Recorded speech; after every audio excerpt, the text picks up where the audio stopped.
So hello and welcome back everyone to our channel. ठीक है, तो एक और धमाकेदार वीडियो में आपका स्वागत है। तो लास्ट वीडियो में हमने कवर किया था क्वेश्चन नंबर 40 तक। इस वीडियो में स्टार्ट करने वाले हैं क्वेश्चन नंबर 41 से आपके 50th तक, और इसी के साथ हमारा हो जाएगा 2021 का PYQ सीरीज का half part is done half job done. ठीक है, ऑल राइट। तो अभी समय हो रहा है 2 बजे हैं, स्टार्ट करते हैं लेक्चर को। ये जो स्क्रीन पे आप देख रहे हैं ये है आपका मस्तिष्क। ठीक है, मस्तिष्क की आकृति बनी हुई है यहाँ पे। ये आपके ब्रेन का फ्रंट साइड है, ये आपका बैक साइड है। हम जो देख रहे हैं ये एक लेफ्ट साइड का व्यू है। ठीक है, लेफ्ट साइड में हमको क्या देखने को मिलता है? हमने देखने को मिलता है मिस्टर ब्रोका। ठीक है, जो साइंटिस्ट थे, क्या नाम था उनका? उनका नाम था पॉल ब्रोका। ये बात कब की है? ये बात है 1861 की। ठीक है, 1861 की बात है। मिस्टर पॉल ब्रोका ने बताया कि हमारे मस्तिष्क में लेफ्ट साइड में एक जगह है जिसको हम क्या कहते हैं, जिसे हम कहते हैं ब्रोकाज एरिया। ठीक है, ब्रोकाज एरिया। और उसी के कुछ सालों बाद एक और न्यूरो साइंटिस्ट आते हैं और उनका नाम था वेर्निकी। ठीक है, इन्होंने क्या बताया? इन्होंने बताया वेर्निकी एरिया के बारे में। ठीक है, तो ये दो एरियाज किससे संबंधित हैं? ये संबंधित है आपके लैंग्वेज से। ठीक है, मेनली लेफ्ट साइड का जो ब्रेन होता है हमारा, है ना, लेफ्ट साइड का जो ब्रेन होता है किससे संबंधित होता है? वो लैंग्वेज से। ठीक है, तो लैंग्वेज के बारे में बताया इन्होंने, किसने? मिस्टर ब्रोका ने एंड मिस्टर वेर्निकी ने। ठीक है, अब चलते हैं हम अपने आज के प्रश्न के ऊपर। ठीक है, दोनों देख लिए आपने। वेर्निकी एरिया कहाँ रहेगा? पीछे रहेगा। एंड ब्रोकाज एरिया कहाँ रहेगा? आपके लेफ्ट साइड में, फ्रंटल साइड में थोड़ा सा आगे रहेगा। चलिए अब चलते हैं अपने प्रश्न के ऊपर। ओके, सो प्रश्न नंबर 41 कहता है which of the following are true? कौन कौन सा सही है ऑप्शन रिगार्डिंग ब्रोकाज एरिया। ठीक है, ब्रोकाज एरिया आपको मालूम है कब आया था? 1861 में। कौन लेके आए थे? मिस्टर पाउल पाउल ब्रोका। ठीक है, मिस्टर पाउल ब्रोका लेके आए थे। ऑप्शन आपको दिया है ब्रोका के क्षेत्र में संबंध में निम्नलिखित में से कौन कौन सही है? यह ललाट खंड में स्थित होता है। It is located in the frontal lobe. अब भी हमने देखा कहां पे होता है, वो फ्रंट साइड में होता है। ठीक है, लेफ्ट साइड के फ्रंट में होता है। मतलब ये ऑप्शन तो सही है, आपको मालूम पड़ गया केवल इतनी सी जानकारी से। ठीक है, यह ललाट खंड में स्थित होता है, ये सही बात है। ठीक है, फिर its function is speech production. ठीक है, understanding and processing aspects of language are associated with it. It helps people using sign language. ठीक है, इसको देखते हैं एक बार। इसका कार्य क्या है? इसका कार्य है वाक्योत्पादन का। ठीक है, यहां ब्रोकाज एरिया पढ़ रहे हैं हम, ब्रोकाज एरिया। इसका कार्य वाक्योत्पादन का है, मतलब स्पीच डेवलपमेंट का काम है इसका। यह भाषा के संज्ञान और संक्रियण के पहलुओं से संबंधित है ना, मतलब भाषा को समझना, अंडरस्टैंड करना एंड प्रोसेस करना, किसी भी भाषा को, उससे संबंधित है। ठीक है, तो ये उसकी बात करते हैं। यह लोगों के लिए संकेत भाषा का प्रयोग करने में सहायक है। जो हम साइन लैंग्वेज का इस्तेमाल करते हैं, आपने देखा होगा जो लोग साइन लैंग्वेज का इस्तेमाल करते हैं, ये जो ब्रोकाज एरिया है ये उसमें मदद करता है। ऐसा प्रश्न पूछ रहा है आपसे। ठीक है, अब आपको बताना है करेक्ट क्या है। ए एंड बी केवल ये दोनों सही है, सी एंड डी क्या केवल ये दोनों सही है, ए बी सी क्या ये तीनों सही है, या फिर ए बी सी डी ये चारों सही है। ठीक है, ये बताना है आपको इसके बारे में। ऑलराइट, तो हम जानते हैं अभी हमने क्या देखा? अभी हमने दो चीजें देखी। हमने देखा ब्रोकाज एरिया, ठीक है, ब्रोकाज एरिया, और दूसरा हमने देखा वेर्निकीज एरिया। ठीक है, ब्रोका क्षेत्र और वेर्निकी क्षेत्र, ये अभी हमने देखा। एंड अभी हमने देखा कि जो ब्रोकाज एरिया और वेर्निकी एरिया है, ये दोनों का संबंध किससे है? इनका संबंध है लैंग्वेज से। ठीक है, जब दो चीजों का संबंध है तो क्या आपको लगता है कि ब्रोकाज एरिया जो हमने डायग्राम में देखा था यहाँ पे लेफ्ट फ्रंटल लोब पे, एंड जो वेर्निकीज एरिया पीछे था, क्या आपको लगता है कि इन दोनों के बीच में कोई कनेक्शन होना चाहिए? सवाल ये उठता है। तो इसका आंसर क्या है? इसका आंसर है यस, इन दोनों के बीच एक संबंध है। वो क्या संबंध है वो देखते हैं। ये है आपका ब्रोकाज एरिया, ये आपके मस्तिष्क में, आपके ब्रेन के अंदर, एंड यहाँ पे है आपका वेर्निकीज एरिया। तो ये दोनों यहाँ पे क्या होंगे? यहाँ पे जो न्यूरॉन्स होंगे वो किससे संबंधित काम करेंगे? आपके लैंग्वेज से। ठीक है, तो यहाँ पे जो होंगे वो भी लैंग्वेज से काम करेंगे। लेकिन एक बेसिक डिफरेंस जो है दोनों के बीच में, वो क्या है वो अभी हम देखने वाले हैं। लेकिन ये ब्रोकाज एरिया, ब्रोका का क्षेत्र और वेर्निकी का क्षेत्र एक न्यूरोनल ट्रैक्ट से लिंक है। ठीक है, और ये जो न्यूरोनल ट्रैक्ट है इसे हम क्या कहते हैं? इसे हम कहते हैं आर्क्यूएट फैसिकुलस। ठीक है, आर्क्यूएट फैसिकुलस कहते हैं। मींस ये दोनों का कनेक्शन आपस में एक ट्रैक से, इतनी सारी वायर्स हैं, है ना, इतनी सारी वायर्स पढ़ते हैं हम। एक और वायर आपको पढ़नी है, न्यूरोनल ट्रैक्ट जो है वो है आर्क्यूएट फैसिकुलस। इसको और अच्छे से आप नोट कर लीजिए, ARCUATE, आर्क्यूएट फैसिकुलस। ठीक है, आर्क्यूएट फैसिकुलस ये एक न्यूरोनल ट्रैक्ट है जो किसको कनेक्ट करता है? मान लीजिए आपका सवाल भी आ सकता है, ब्रोकाज एरिया आपका, ब्रोका का क्षेत्र और आपका वेर्निकी का क्षेत्र, है ना, वेर्निकीज एरिया, इन दोनों को कनेक्ट करता है। ठीक है, अब सवाल में देखते हैं सवाल में क्या बोल रहा है। ये बोल रहा है सवाल में option it is located in the frontal lobe, मतलब हमको ये मालूम पड़ गया कि फ्रंटल लोब में तो होता है ब्रोका एरिया, ठीक है। अगर मान लीजिए वेर्निकी पूछा होता तो मे बी पीछे हो सकता था, लेकिन ब्रोकाज एरिया कहाँ पे है, आपके फ्रंटल लोब में है, मतलब option A is the correct answer here, ठीक है। ये ललाट खंड में स्थित होता है, ये सही है, मतलब ए तो सही है। अब हमको चेक करना है कि ए कहाँ कहाँ पे सही है।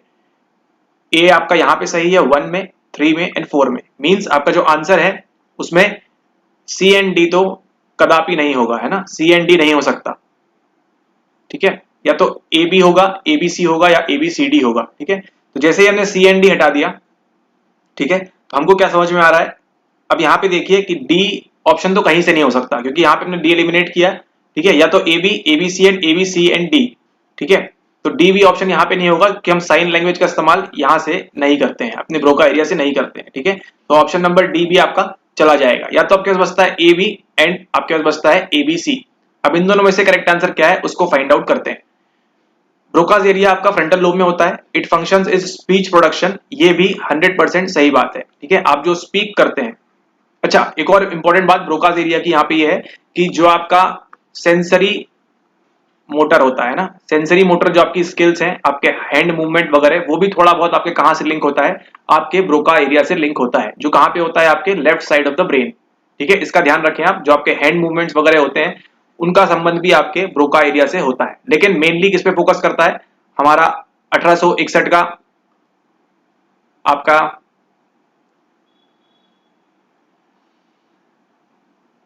1861 का आपका जो ब्रोकाज एरिया है वो किससे संबंध करता है, मेनली आपके लैंग्वेज से, ठीक है। इसी से अच्छा एक बात याद आई लैंग्वेज से कि एक डिवाइस होता है लैंग्वेज एक्विजिशन डिवाइस, ठीक है, लैड होता है। इसको बताइए किस साइकोलॉजिस्ट ने इसको डिस्कवर किया था या बताया था कि हमारे पास जैसे ही हम बॉर्न होते हैं हमारे पास एलईडी आ जाता है, ठीक है। नीचे इसका कमेंट करिए अगर आपको मालूम है तो। ओके, तो ब्रोकाज एरिया आपका क्या करता है, लैंग्वेज, साथ ही साथ आपकी जो सेंसरी मोटर स्किल्स हैं उसमें भी थोड़ा बहुत काम करता है। मेनली इसका फोकस है लैंग्वेज के ऊपर, ठीक है। तो लैंग्वेज में क्या काम करता है आपके, it's function is speech production, ठीक है, स्पीच प्रोडक्शन में काम करता है, और फ्रंटल लोब में भी है, मतलब ए एंड बी ओनली और ए बी सी ओनली। अब आपको केवल ये चेक करना है कि आपने सी ऑप्शन आपके लिए सही है या नहीं है, ठीक है, सी ऑप्शन इज राइट और नॉट। सी ऑप्शन क्या कहता है, सी ऑप्शन कहता है understanding and processing aspects of language are associated with it, ठीक है। इसके साथ क्या एसोसिएटेड है, आपके ब्रोका एरिया के साथ ये ऐसा पूछ रहा है, ठीक है। तो क्या आपको लगता है सही है, ये बिल्कुल भी गलत है, ऐसा नहीं है, क्योंकि जो अभी हमने पढ़ा वेर्निकी क्षेत्र के बारे में, है ना, वेर्निकीज एरिया, जो हमारा वेर्निकीज एरिया होता है उसका लिंक होता है किसके साथ, उसका लिंक होता है आपके कॉम्प्रिहेंशन के साथ, ठीक है, कॉम्प्रिहेंशन के साथ एंड अंडरस्टैंडिंग के साथ, ठीक है। आप जो भी लैंग्वेज का आप प्रोसेसिंग करेंगे, अंडरस्टैंडिंग करेंगे, वो सोलली, है ना, सोलामेंते किसके साथ काम करेंगे, वो आप काम करेंगे केवल और केवल आपके वेर्निकी एरिया से। ऐसा नहीं है कि आपका जो ब्रोका एरिया है वो बिल्कुल भी काम नहीं करेगा, थोड़ा बहुत काम करेगा लेकिन negligible as compare to Wernicke's area, ठीक है। वेर्निकीज एरिया आपका मेन जो है कॉम्प्रिहेंशन में काम आता है, कॉम्प्रिहेंशन, ठीक है, ऑफ लैंग्वेज, ठीक है। तो मान लीजिए आपका जैसे सवाल है, आपका 91 से सवाल आते हैं आपके 100 तक के जो पैराग्राफ्स आप पढ़ते हैं, ठीक है। एक साइकोलॉजिस्ट ने इस टेस्ट को डेवलप किया, उसमें क्या आएगा, कोएफिशिएंट अल्फा है, टेस्ट वगैरह। तो वो जो पैराग्राफ है उसकी जो अंडरस्टैंडिंग है ना, उसकी जो अंडरस्टैंडिंग आप करते हैं वो किससे करेंगे, वो करेंगे आप पढ़ने के बाद। कॉम्प्रिहेंड उसको कैसे करेंगे, वो करेंगे आप अपने वेर्निकीज एरिया से, ठीक है, ब्रोका एरिया से नहीं करेंगे। ब्रोका एरिया से क्या करेंगे आप, ब्रोका एरिया से आप एग्जाम हॉल के बाहर आने के बाद जो आप स्पीच देंगे, ठीक है, कि अच्छा हमने लेक्चर्स देखे तो आज का पेपर इजी था, लेक्चर्स नहीं देखे टफ था, या फिर वाइस वर्सा, ठीक है, लेक्चर देखा तो टफ लगा, लेक्चर नहीं देखा तो इजी लगा, ऑलराइट। तो ऐसा हो सकता है। तो ये जो काम करेंगे किससे करेंगे आप, ये काम करेंगे आप ब्रोकाज एरिया से, ठीक है। तो it is located in the frontal lobe, its function is speech production, A and B. A and B कहां है हमारे पास, ऑप्शन नंबर 1 में ए एंड बी ओनली, ठीक है। तो this is the correct answer, alright. तो आपने क्या क्या सीख लिया, आपने सीख लिया ब्रोका के क्षेत्र के बारे में और आपने सीख लिया वेर्निकी क्षेत्र के बारे में, ऑलराइट। अब हम चलते हैं अगले सवाल के ऊपर, प्रश्न नंबर 42। ओके, अब आपके सामने है प्रश्न नंबर 42। निम्नलिखित में कौन प्लेटो के 2 घोड़ों द्वारा खींचे जाने वाले रथ के विचार से उचित रूप से संबंधित है। 4 आपको ऑप्शन दिए हुए हैं और ये पूछा जा रहा है आपसे कि प्लाटो का जो आइडिया था, Plato's idea of chariot that is pulled by 2 horses, मतलब एक रथ है, ठीक है, जिसको कौन खींच रहे हैं, horse number 1 and horse number 2, ठीक है। यहाँ पे बैठा है चैरियटर, ठीक है, आत्मसारथी जो बैठा है वो है, ठीक है, सारथी बैठा है यहाँ पे, एंड देन दो घोड़े हैं। दो घोड़े में एक पॉजिटिव है एक नेगेटिव है, ठीक है, इसकी कुछ डिजायर्स हैं, इसकी कोई डिजायर्स नहीं है, रेशनल आदमी है।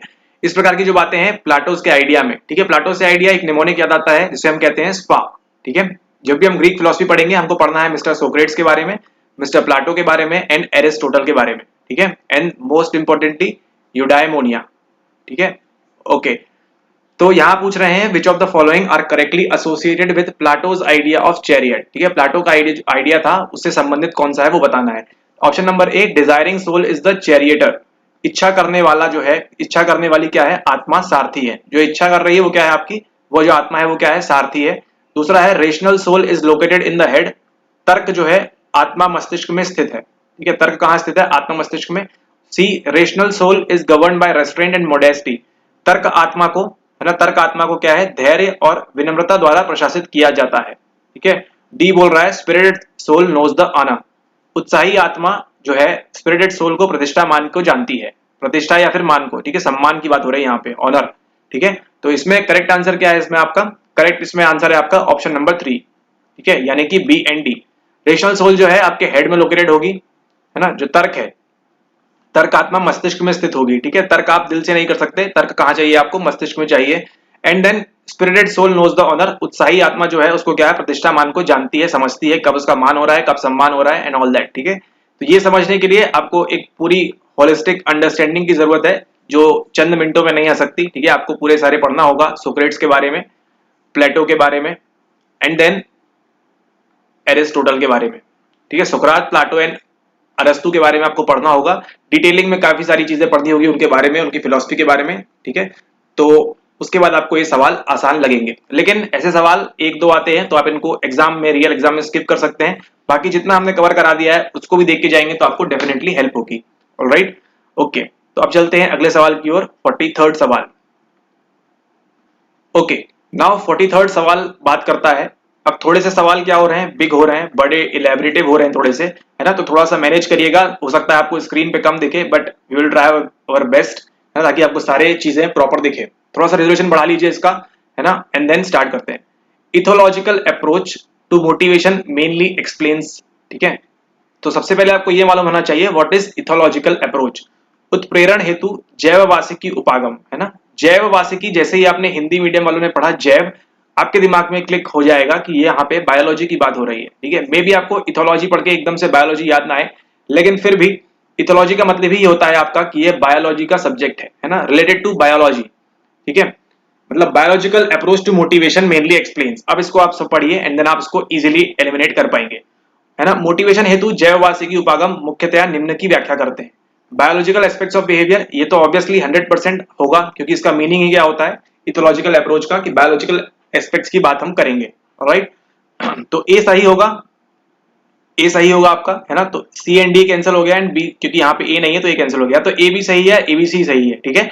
अब आपको मालूम पड़ गया ए बी दोनों में है, मतलब 1 एंड 3 दोनों में है ना, तो बी तो आपका 100% करेक्ट होगा। बायोलॉजिकल एंड इवोल्यूशनरी, यहाँ पे क्या है, विकासात्मक इतिहास की बात कर रहा है आपका व्यवहार। आपको सिर्फ केवल इतना चेक करना है whether C option is correct और नॉट, ठीक है। सी ऑप्शन अगर आपका सही है तो अच्छी बात है ना। डी तो आपको देखने की जरूरत भी नहीं पड़ी, डी ऑलरेडी एलिमिनेट हो गया, ठीक है, डी पहले ही एलिमिनेट हो गया, ठीक है। तो इस तरह से थोड़ा सा अलर्ट रहना है आपको रियल टाइम में भी। ओके, हमको सिर्फ चेक करना है कि सी बराबर है या नहीं, सही है कि नहीं। Causation of behaviour in terms of stimulus, उद्दीपक, हार्मोनल एंड न्यूरोबायोलॉजिकल इवेंट्स, ठीक है ना, उद्दीपक, हार्मोनल तथा तंत्रिका जैविकी घटनाओं के संबंध में व्यवहार के कारण, है ना। तो ये भी आपको नहीं लग रहा है कि हार्मोन्स आपके बायोलॉजी से रिलेटेड है, ठीक है, आपके जो न्यूरोबायोलॉजिकल इवेंट्स हैं वो भी किससे संबंधित है, आपके सेल्स से, ठीक है, न्यूरॉन से, ठीक है, नर्व से, ये सब संबंधित है आपके, बायोलॉजी यहां भी दिख रही है आपको। तो basically option number 3 A B C आपका करेक्ट आंसर है ना, A B C correct answer है। मतलब बायोलॉजिकल एस्पेक्ट्स ऑफ बिहेवियर किसकी बात करेंगे, इसकी इवोल्यूशन हिस्ट्री ऑफ बिहेवियर भी इसकी बात करेंगे and then last option C भी इसी की बात करेंगे, ठीक है। तो इथोलॉजिकल अप्रोच टू मोटिवेशन, है ना, हमारा जय की कारण क्या है, उत्प्रेरण के लिए, मोटिवेशन के लिए, अभिप्रेरणा के लिए, ये बात करते हैं हमारे A B and C. So A B and C are the correct answer, ठीक है। ओके, तो इसी के साथ नीचे का आप कमेंट कर दीजिए। हमने दो चीजें देखी थी, नोमोथेटिक एंड इडियोग्राफी, ठीक है, अगर आपको मालूम है उसके बारे में तो नीचे आप कमेंट कर सकते हैं ये क्या होते हैं। ठीक है, इसको ऑलरेडी डिस्कस कर चुके हैं हम। ओके, अब देखते हैं अगला सवाल, प्रश्न नंबर 44। प्रश्न नंबर 44 कहता है, Loftus and Pickrell 1995 asked people to read, पढ़ने को बोला, एंड थिंक, सोचने को बोला, about events which had happened to them in childhood, उनके बचपन में जो बीता उसके लिए, and also instructed to write a description of one event which was actually fictitious. ठीक है, तो क्या बोला उन्होंने, एक बात करने को शामिल की, एक ऐसी घटना का वर्णन भी शामिल करने को कहा जो क्या था, बिल्कुल काल्पनिक था। एक तिहाई प्रतिभागियों ने उस काल्पनिक घटना के बारे में ऐसा वर्णन किया जैसा कि उनके साथ वास्तव में घटित हुई थी। इसे कहते हैं, मतलब लॉफ्टस एंड प्रिकल ने क्या बोला, 100 लोग को बिठाया। ठीक है, उन्होंने उनको बोला कि आप एक काम करिए, आपके साथ बचपन में जो भी घटना हुई, आप 10th पास हुए, ठीक है, आप 8th फेल हुए, ठीक है, आपको 5th में साइकिल मिली, ठीक है, आपको 3rd में आपने क्या किया, 3rd में जो भी हुआ आपके साथ, एंड देन 1st में आप फर्स्ट आए थे। ठीक है, इस प्रकार की जो भी घटनाएं हुई वो कहा उन्होंने कि इस तरह की आपको चाइल्डहुड मेमोरीज में आपको इंक्लूड करना है। ठीक है, साथ ही साथ उन्होंने ये कहा कि instructed to write a description of one event which was actually fictitious, एक काल्पनिक करने की बात की गई थी। तो ठीक है, उन्होंने यहाँ इंसर्ट कर दिया कि क्या किया था, उन्होंने 7th क्लास में जर्मनी गए थे। ठीक है, क्योंकि लोग 7th क्लास में जर्मनी गए थे, ऐसा उन्होंने एक फिक्शियस, मान लीजिए कोई ए पर्सन है, उसने ये सब लिखा। ठीक है, सबने अलग अलग लिखा होगा, लेकिन ए पर्सन ने ये सारी चीजें लिखी। ठीक है, 10th में पास, 8th फेल, 7th में जर्मनी, 5th, तो ये जो जर्मनी वाला है ये क्या है, ये जर्मनी वाला जो है ये फिक्शियस है ना, ये काल्पनिक है। ठीक है, ऐसे ही कई सारे 100 के 100 काल्पनिक इवेंट्स आए होंगे वहां पे उनके पास में। ठीक है, तो लेकिन वहां पे about 1/3 of the participants describe the fictitious event. ठीक है, 1/3 मतलब लगभग 33 लोगों ने क्या बोला कि जो इवेंट था वो रियली उनके साथ हुआ था, मतलब उनको लगा था कि वो सही में जर्मनी गए थे। ठीक है, ऐसा क्यों हुआ, ये किस मेमोरी के कारण हुआ, eye witness memory, false memory, flashbulb memory and autobiographical memory. I hope इसका आंसर आपको मालूम है, काफी इजी आंसर है इसका। ठीक है, यहाँ पे आपकी प्रत्यक्षदर्शी स्मृति है, मिथ्या स्मृति है, क्षणदीप स्मृति है, आत्मकथात्मक स्मृति है। ठीक है, आपको ये तो मालूम है कि ये मिथ्या है। ठीक है, संसार जिस प्रकार से मिथ्या है उसी ठीक प्रकार से ये जो आपकी कहानी है जर्मनी की, ये भी क्या है, ये भी मिथ्या है ना। तो बी तो है आंसर करेक्ट। ठीक है, बी तो है, तो ए तो नहीं है यहाँ पे। ठीक है, ए एंड बी ओनली। प्रत्यक्षदर्शी, क्या आपने आई विटनेस थे आप इस इवेंट का, क्या आप आई विटनेस थे, नहीं थे आप आई विटनेस, राइट, आपने नहीं देखा। हाँ, अगर कोई एक्सीडेंट हुआ होता आपके साथ, ठीक है, तो हो सकता है आप आई विटनेस थे वहां पे, है ना, लेकिन यहाँ पे क्या बोला है, काल्पनिक की बात की गई है, तो ए भी कैंसिल हो गया। अब क्या बचता है, सी बचता है, बी एंड सी ओनली, यानी क्षणदीप्त। ठीक है, यहाँ किसकी बात कर रहा है, यहाँ पे आपके फ्लैश बल्ब की बात कर रहा है। ठीक है, फ्लैश बल्ब मेमोरी क्या होती है, ये तो फॉल्स में से बिल्कुल अलग है। तो ऑप्शन नंबर सी भी हट गया, तो बचा क्या हमारे पास, हमारे पास बचा केवल एंड केवल only option number B, B only, only B means it is a 100% false memory. ठीक है, तो ये है आपका correct answer, this is your correct answer, false memory. Okay, ठीक है, अब चलते हैं हम अगले सवाल की ओर। Alright, question number 45, which of the following characteristics are applicable to emotions, संवेगों के लिए, that are considered to occur as a result of interaction among subjective and environmental factors and neural and hormonal processes. निम्नलिखित में से कौन सी विशेषताएं हैं 1 2 3 4 में से जो आत्मनिष्ठ, है ना, और पर्यावरणीय कारकों तथा तांत्रिकीय और हार्मोनल प्रक्रियाओं के फलस्वरूप उत्पन्न संवेगों में प्रयुक्त होती हैं। ठीक है, ये जो इमोशंस है के लिए एप्लीकेबल है, जो क्यों आकर होते हैं, क्योंकि इंटरेक्शन होता है किसके बीच, सब्जेक्ट आपका, आपके एनवायरमेंटल फैक्टर्स, आपका न्यूरल फैक्टर्स एंड आपके हार्मोनल प्रोसेसेस। ठीक है, इनके बीच जो इंटरेक्शन होता है इसकी वजह से आपके इमोशंस के बारे में पूछा जा रहा है यहाँ पे। ठीक है, तो ऑप्शन नंबर ए में क्या दिया है, emotions give rise to hedonic experiences, है ना, संवेग सुखवादी अनुभवों को जन्म देते हैं। Alright, emotions stimulate to generate cognitive explanations, emotions trigger variety of internal neurobiological changes and emotions always elicit rewarding behavior।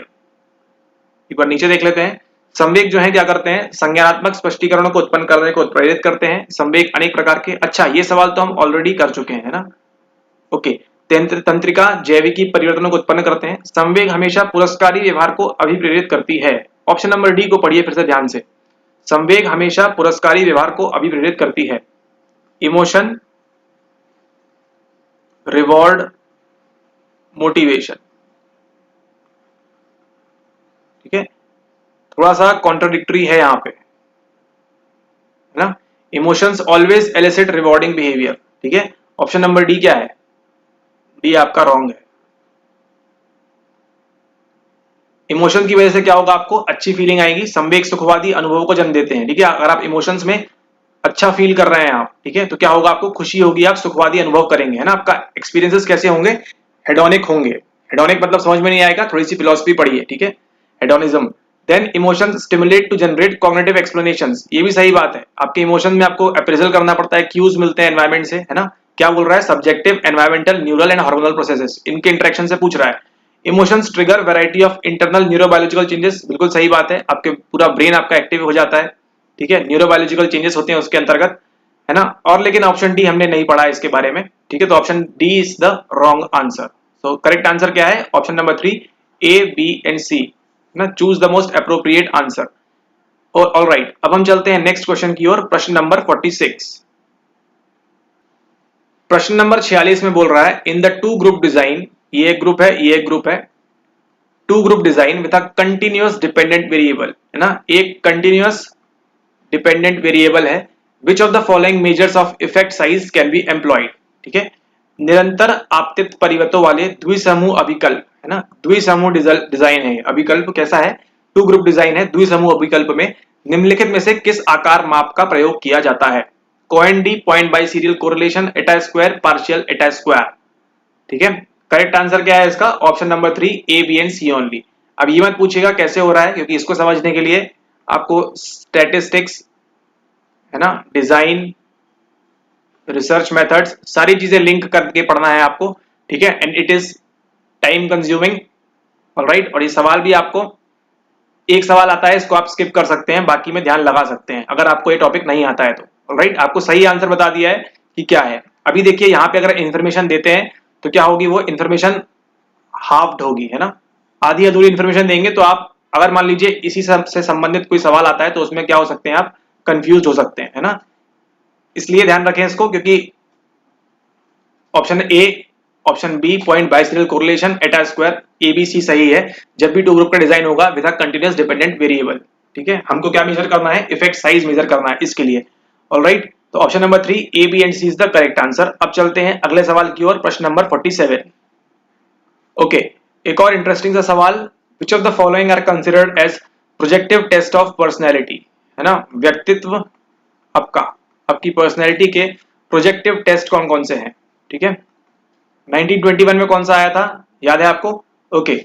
निम्न में कौन से व्यक्तित्व के प्रक्षेपिक परीक्षण है ना। प्रोजेक्टिव टेक्निक्स क्या होती हैं, जो आपके अनकॉन्शियस से चीजें निकाल के लेके आती हैं बाहर, है ना, आपके अवचेतन से बाहर निकाल के ले आती चीजें।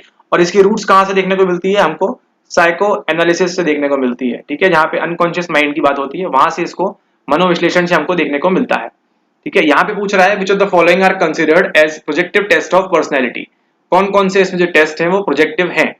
TET, thematic apperception test, TAT, Rotter's incomplete sentences blank, RISB, Guttman's scalogram analysis and Kent Rosanoff free association test, ठीक है।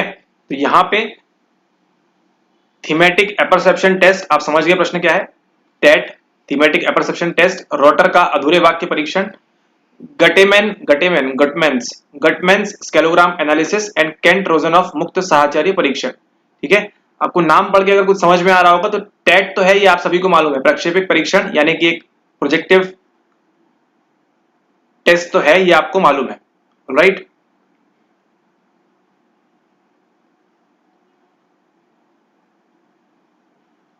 तो टेट आपका है प्रोजेक्टिव टेस्ट, ये आपको मालूम है ना।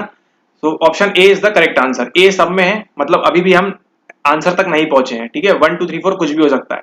रोटर्स इनकम्प्लीट सेंटेंस ब्लैंक, ठीक है, यहाँ पे क्या होगा, आपको एक सेंटेंस दिया होगा आए करके इस तरह से, ठीक है, यू, ही, शी, इस प्रकार से आए। तो ये जो इनकम्प्लीट सेंटेंस है, ये भी क्या है, ये भी कहीं ना कहीं आपके अनकॉन्शियस से लेके आ रहे हैं चीजों को, है ना, आपके अनकॉन्शियस से चीजों को लेके आ रहे हैं, तो ये भी होगा, ए एंड बी बोथ होंगे, ठीक है। ए बी ऑप्शन वे हट गया, A B A B A B, है ना, तीनों में से। अब हमको सिर्फ चेक करना है कि सी और डी में से कौन सा है, ठीक है, या फिर सी और डी में से कौन सा नहीं है, ठीक है। तो अगर हम बात करें इसमें प्रोजेक्टिव में क्या होता है, आपका फ्री एसोसिएशन होता है, ठीक है, फ्री एसोसिएशन होता है आपका इसके अंदर, आपके टेस्ट के अंदर। तो यहाँ पे Kent Rosanoff of free association test है। इसमें भी क्या करेंगे आप कैंडिडेट्स को बोलेंगे कि आप घूमिए फिरिए अपने माइंड में, ठीक है, फ्रीली एसोसिएट करिए। तो ये भी क्या है, ये भी एक प्रकार का प्रोजेक्टिव मेजर है या प्रोजेक्टिव टेस्ट है, क्योंकि प्रोजेक्टिव टेस्ट की खासियत क्या है कि ये आपके जो अनकॉन्शियस है उस पर मेनली फोकस करता है। ठीक है, कि आप इस चित्र को देख के बताइए, इस तरह से कुछ डिजाइन बनी है, इसको देख के बताइए आपको क्या फील हो रहा है, कि क्या फील हो रहा है। इसी पे आपका एक और आता है रोशास इंकब्लॉट टेस्ट, ठीक है, RIT, वो भी है। लेकिन इसमें से एक और आंसर जो आपको दिख रहा है 1BD, ठीक है, ABD is the correct answer. तो जो गटमैन्स स्केलोग्राम एनालिसिस है ये क्या है, ये आपका प्रोजेक्टिव टेस्ट नहीं है। ठीक है, गटमैन्स का जो स्केलोग्राम एनालिसिस है ये आपका क्या है, प्रोजेक्टिव टेस्ट नहीं है। क्यों नहीं है, क्योंकि जो गटमैन्स है स्केलोग्राम एनालिसिस, इसको हम पढ़ते हैं साइकोलॉजी के अंदर। ठीक है, ये किस प्रकार का है, ये एक एनालिसिस है। ठीक है, कोई टेस्ट नहीं है, ये एनालिसिस है कि आपको एक चीज बता दी जाएगी, उसके बारे में आपको क्या करना है। जैसे आप एग्री डिसएग्री करते हैं लाइकर्ट में, लाइकर्ट से थोड़ा सा अलग होता है, डिफरेंसेस हैं इसमें। ठीक है, जिस प्रकार से लाइकर्ट स्केल काम करता है एग्री डिसएग्री में, यस नो में, उसी प्रकार से गटमैन्स का भी स्केलोग्राम एनालिसिस काम करता है। ठीक है, एक और खास बात इसकी है कि ये यूनिडिमेंशनल है। ठीक है, अब ये यूनिडिमेंशनल क्या होता है इसको समझते हैं। इसमें क्या करता है, ये यूनिडायमेंशनल है, मतलब ये क्या बताता है, एक स्केल बताता है। ठीक है, कि वेदर द पर्सन एग्री और डिसएग्री। ठीक है, कोई एक पर्सन है ए, वो क्या सोचता है, ठीक है, किसी स्पेसिफिक टॉपिक के बारे में। ठीक है, कोई स्पेसिफिक टॉपिक है, उसके बारे में ये कैसा रिस्पॉन्ड करेगा। ठीक है, कैसा रिस्पॉन्ड करेगा एक स्पेसिफिक टॉपिक के बारे में ये बताता है। प्लस साथ ही साथ क्या बताता है कि ये पॉजिटिव और नेगेटिव, ठीक है, कौन सा एस्पेक्ट है इसका, किसके प्रति, आपके सब्जेक्ट के प्रति। ठीक है, सब्जेक्ट के प्रति इसका कैसा व्यू है, पॉजिटिव नेगेटिव। ठीक उसी प्रकार लाइकर्ट में क्या करते हैं हम, एग्री डिसएग्री वाला होता है, वैसे ही सेम ये भी काम करता है। कुछ डिफरेंसेस हैं इसके लाइकर्ट के साथ, लेकिन उसको डिस्कस करेंगे हम बाद में। ठीक है, तो ये जो गटमन्स का स्केलोग्राम एनालिसिस है, इसमें देखिए आप क्या है, ये एक प्रकार का मेजरमेंट स्केल है। ठीक है, एक सर्वे करते हैं हम, स्केलोग्राम एनालिसिस करते हैं, जिससे हमको मालूम पड़ता है कि जो पर्सन है ए, वो किस प्रकार से रिस्पॉन्ड करेगा किसी टॉपिक के ऊपर। ठीक है, एंड देन पॉजिटिव उसका व्यू है या नेगेटिव व्यू है, ये बताता है इसका गटमैन्स का स्केलोग्राम एनालिसिस। ऑलराइट, तो इसी के साथ हमको मालूम पड़ता है करेक्ट आंसर क्या है हमारा, TAT, RISB and free association test, ABD is the correct answer. आप ध्यान रखिएगा कि जब भी प्रोजेक्टिव टेक्निक्स की बात होगी, जब भी प्रोजेक्टिव मेजर्स की बात होगी, आप नाम पढ़ के ये एनालाइज या ये विचार करिएगा कि इसमें क्या हो रहा है, इसमें अनकॉन्शियस आपको समझ में आ रहा है। अनकॉन्शियस का जहां पे आप यूज करेंगे, अनकॉन्शियस माइंड का जहां पे हम इस्तेमाल करेंगे, वहां पे क्या होगा, सारी प्रोजेक्टिव टेक्निक्स होंगी। ठीक है, यहाँ पे हम अनकॉन्शियस का इस्तेमाल नहीं कर रहे हैं। ठीक है, यहाँ पे क्या कर रहे हैं इस्तेमाल, हम लाइकिंग का पॉजिटिव नेगेटिव कैसे रिस्पॉन्ड करना है उसके बारे में हम बात कर रहे हैं। ठीक है, तो करेक्ट आंसर है इसका option number 3, A, B and D। Okay, अब चलते हैं अगले सवाल के ऊपर। ओके, नाउ प्रश्न number 48। Question number 48, which of the following are correctly describe influences of behaviourism. व्यवहारवाद के प्रभावों की सही रूप से व्याख्या करता है। 1 करता है, 2 करता है, 3 करता है, 4 करता है। ठीक है, ऑप्शन पढ़ते हैं हम। Watson scientific psychology was designed to predict and control human behaviour. Mary Cover Jones studied the effectiveness of counter conditioning. Skinner claim to have introduced the term behaviour therapy and is also credited for it. Lazarus emphasized the extension of Thorndike's law of effect. Choose the correct answer. एक बार हम हिंदी में पढ़ लेते हैं। Watson के वैज्ञानिक मनोविज्ञान की संरचना मानवीय व्यवहार का अनुमान लगाने एवं नियंत्रण किए जाने के लिए की गई। मैरी कवर जोन्स ने प्रति-अनुकूलन की प्रभाविकता का अध्ययन किया। स्किनर ने व्यवहार चिकित्सा शब्द को प्रतिपादित किया और उन्हें इसका श्रेय भी दिया जाता है। लजारस ने थॉर्नडाइक के प्रभाव सिद्धांत के विस्तार पर बल दिया। ठीक है, अब हम देखते हैं कि इसको करना क्या है इसमें। ठीक है, सवाल पूछ क्या रहा है कि बिहेवियरिज्म के बारे में सही व्याख्या कौन करता है। ठीक है, इन्फ्लुएंसेस ऑफ बिहेवियरिज्म। बिहेवियरिज्म क्या है कि हमारा जो भी हमारी साइकोलॉजी है, जो भी हम है, वो किसके रिजल्ट है, हम बिहेवियर के। ठीक है, हमारा बिहेवियर डिसाइड करेगा कि हमारी बाकी सारी चीजें। ठीक है, तो ये है व्यू किसका, बिहेवियरिज्म का। तो ऑप्शन नंबर ए में बोलते हैं वॉटसन। वॉटसन मतलब किसकी बात हो रही है यहाँ पे, आपके मिस्टर जॉन वॉटसन की बात हो रही है, जिन्होंने इंट्रोड्यूस ही किया था behaviourism. Watson's scientific psychology was designed to predict and control human behavior. ठीक है, option number A is the correct point, क्योंकि वॉटसन से ही इसकी शुरुआत होती है और ये इन्फ्लुएंस ऑफ बिहेवियरिज्म बताते हैं।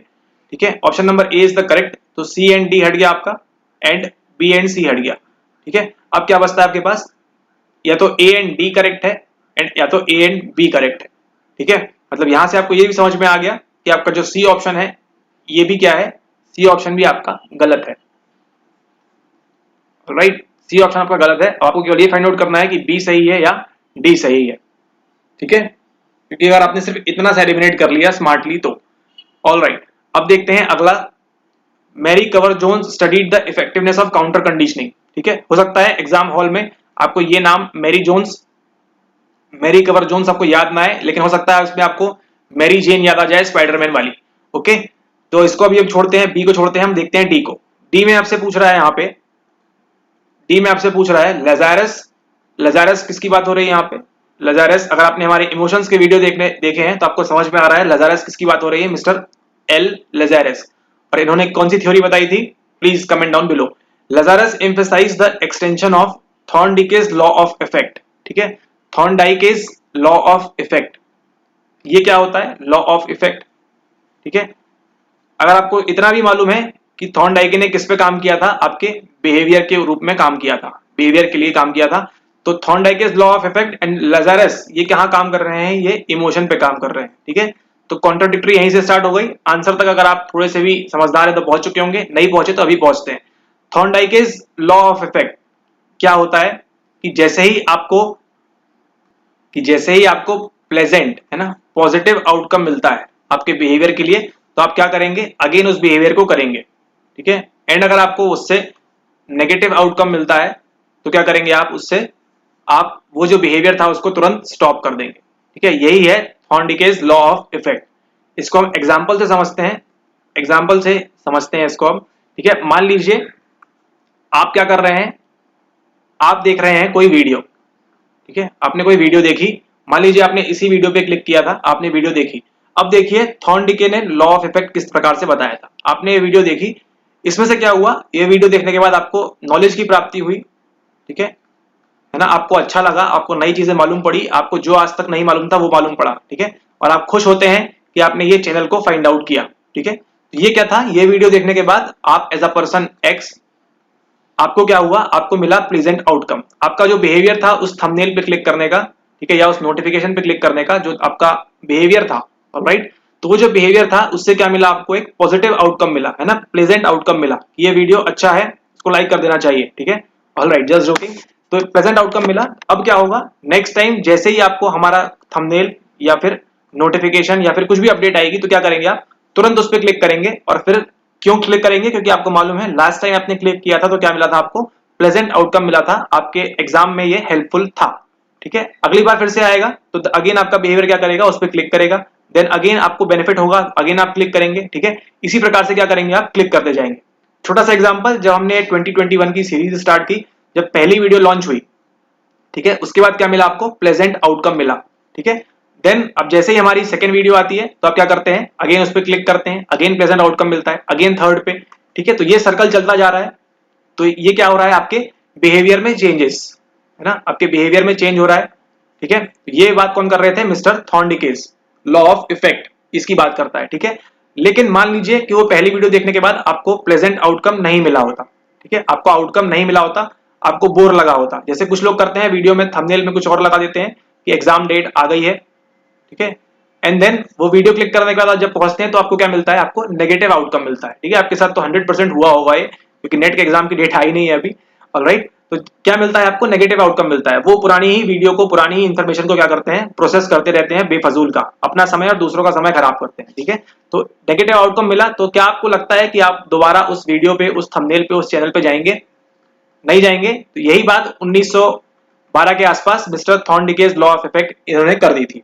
ठीक है, कि अगर आपको पॉजिटिव आउटकम मिला है तो आप अगेन रिपीट करेंगे बिहेवियर को, एंड नेगेटिव आउटकम मिला है तो क्या करेंगे? आप उसको रिपीट नहीं करेंगे, है ना, नॉट रिपीटेड। ठीक है, ये क्या होता है? Law of effect. आपको इफेक्ट पड़ेगा, उसका लॉ जो है वो यही है। ठीक है, तो अब देखिए इतनी सारी बातें कर रहे हैं बिहेवियरिज्म के बारे में हम। ठीक है, और मिस्टर रिचर्ड लजारस क्या बात करते हैं? ये बात करते हैं संज्ञानात्मक मध्यस्थता की। ठीक है, कॉग्निटिव कंडीशनल की बात करते हैं मिस्टर रिचर्ड लजारस। तो कहां देखिए, कहां आपके इमोशन चल रहे हैं और कहां आपका बिहेवियर चल रहा है। ठीक है, तो ऑप्शन नंबर डी क्या है? Option number D is the wrong answer. A and B हट गया, sorry A and B is the correct answer, ठीक है, डी रॉन्ग हुआ आपका, तो सी डी ऑलरेडी कैंसिल था, ए डी भी कैंसिल हो गया, बी सी पहले से कैंसिल था। तो करेक्ट आंसर क्या होता है आपका? करेक्ट आंसर होता है आपका option number 3 A and B, है ना। तो Mary Cover Jones studied the effectiveness of counter conditioning and Watson scientific psychology was designed to predict and control human behaviour. Okay, Watson के वैज्ञानिक मनोविज्ञान की संरचना जो थी, है ना, वो मानवीय व्यवहार का अनुमान लगाने एवं नियंत्रण किए जाने के लिए की गई। मैरी कवर जोन्स ने प्रति अनुकूलन की प्रभावकारिता का अध्ययन किया। समझ गया? A and B is the correct answer, option number 3 is the correct answer. अब आपके मन में सवाल आना चाहिए, अगर आप थोड़े से अच्छे स्टूडेंट हैं हमारे, ठीक है, तो सवाल ये आना चाहिए कि अगर थॉर्नडिकेज लॉ ऑफ इफेक्ट को लेजरस ने नहीं एम्फेसाइज किया तो किसने एम्फेसाइज किया? ठीक है, उसको एम्फेसाइज किया आपके ऑप्शन नंबर सी में जो पहला नाम लिखा हुआ है, मिस्टर स्किनर ने। जैसे ही हम स्किनर बोलते हैं, आपको क्या आते हैं? आपके दिमाग में चूहे, रेड बॉक्स आता है ना, स्किनर बॉक्स। स्किनर बॉक्स क्या था? जो अभी हमने एक्सप्लेन किया वही चीज थी। ऑलराइट, अब आप समझ में आ गया होगा चीजें कैसे लिंक हो रही हैं। Alright, okay, thanks for watching the video. अब चलते हैं अगले सवाल के ऊपर। नहीं, अभी खत्म नहीं हुआ है, अभी चलते हैं हम अगले सवाल के ऊपर।